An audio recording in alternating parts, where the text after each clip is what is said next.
Eradication on a national level, I think it's doable because of your size. You need to capitalize on that, whereas we in America always are paralyzed by size.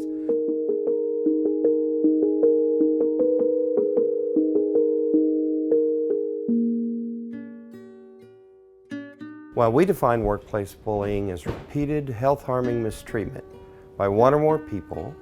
It's abusive conduct. It's a form of abuse, not yet taboo.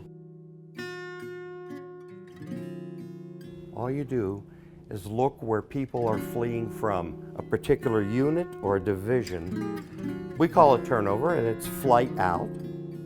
The people who are targeted, ironically, and sometimes unknowingly, are the best and the brightest, because those are the people who pose the threat to the bully. The most devious tactics, which are covert, are to get a worker behind closed doors, try and convince the thoroughly competent individual that they're suddenly incompetent.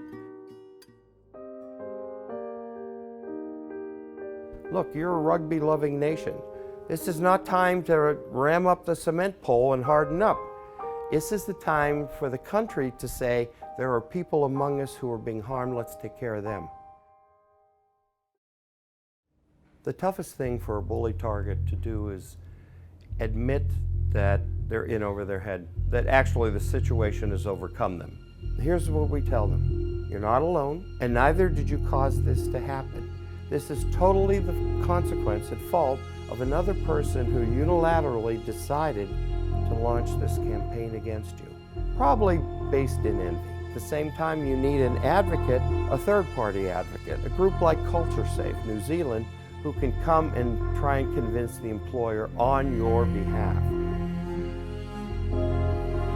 They simply need a declaration that it's unacceptable, and then stick to it, and basically use what the Me Too movement has done.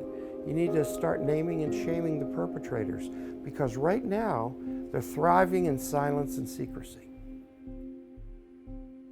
They're going to have to, at some point, recognize that if that employer refuses to make it safe for them, they need to leave. But the truth is, getting out may be necessary for survival.